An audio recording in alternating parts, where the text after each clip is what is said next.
They say destiny is written before a child is born, but sometimes destiny bows to a man who refuses to bend. Long before anyone called him king, long before he built a kingdom out of salt water and courage, there was a boy, silent, observant, and unnoticed. A boy who had no idea the world would one day fear him.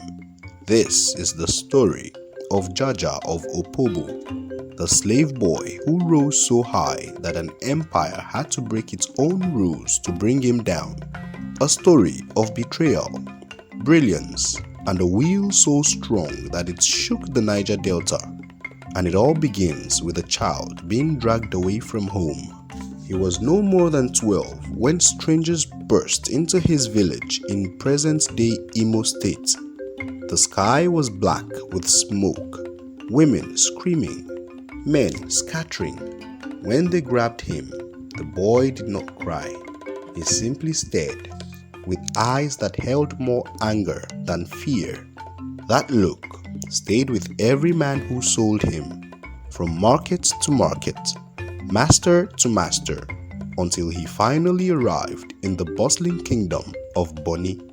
There, he was purchased by the powerful Opobo house, a slave boy, nameless, voiceless.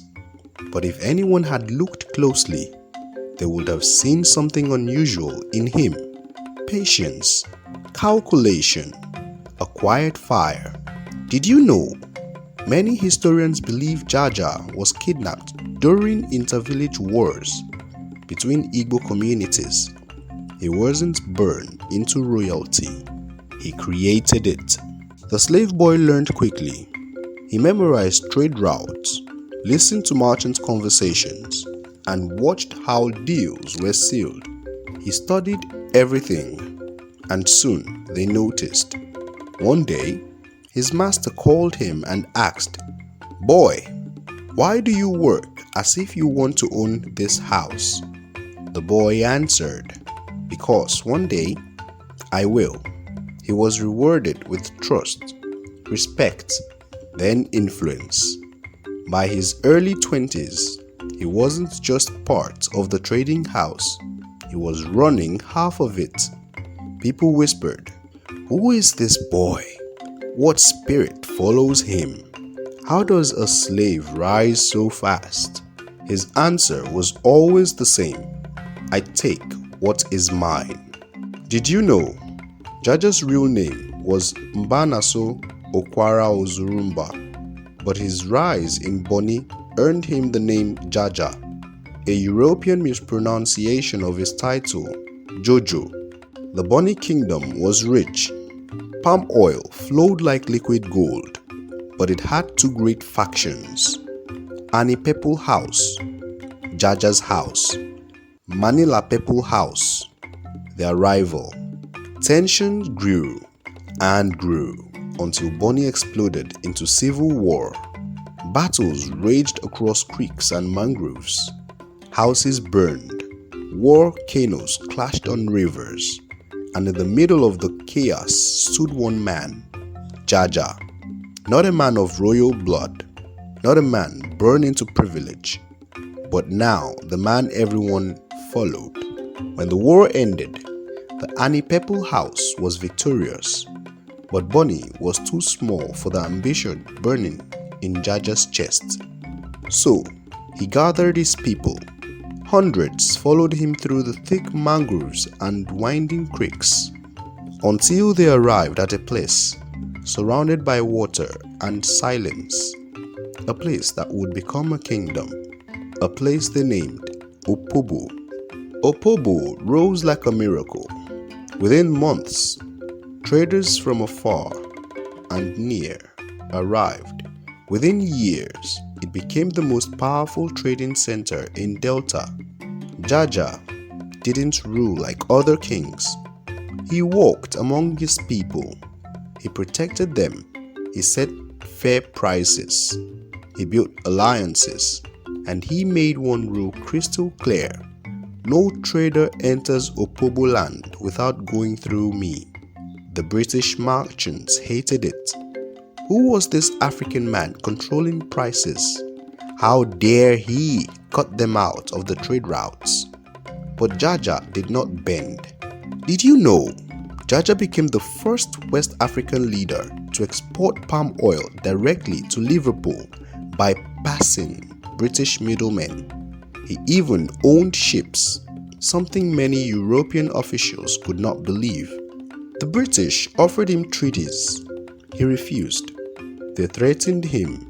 He still refused. They demanded free access to the hinterland. He blocked every creek. He told his chiefs, "We cannot let strangers take what our ancestors bled for." In London, reports described him as the most troublesome African king in the region. But trouble was not his intention. Justice was. In 1887, a British consul named Harry Johnston sent a friendly invitation. A meeting, a discussion, a promise of peace. Jaja's advisors warned him, "Don't go. It is a trap." The British smiled with their teeth, not their hearts. But Jaja believed in diplomacy. He believed in peace. So he boarded the British warship. The moment his feet touched the deck, guns were raised.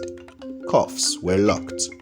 The king was taken, accused of crimes he never committed. The Niger Delta shook. They exiled him first to Accra in Ghana, then to the Caribbean. On foreign shores, Jaja would sit by the sea every evening, staring toward Africa, whispering, "My people will wait for me." Years passed. Opobo suffered without its king.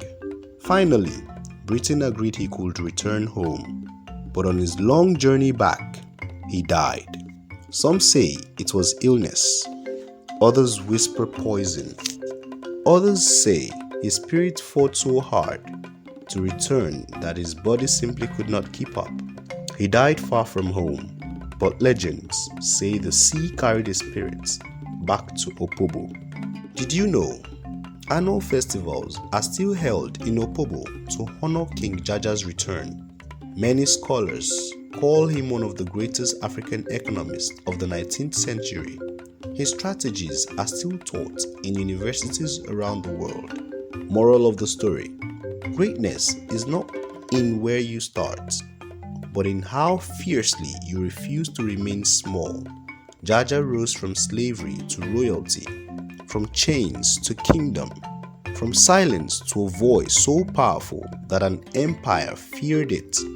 His story reminds us, no man is born insignificant. Destiny bows to the bold. If this story moved you, if you want more powerful African history, myths, legends, and untold truths, like this video, subscribe, turn on the notification bell. More stories await you. Stories of courage, mystery, ancient kingdoms, and legends that shaped Africa.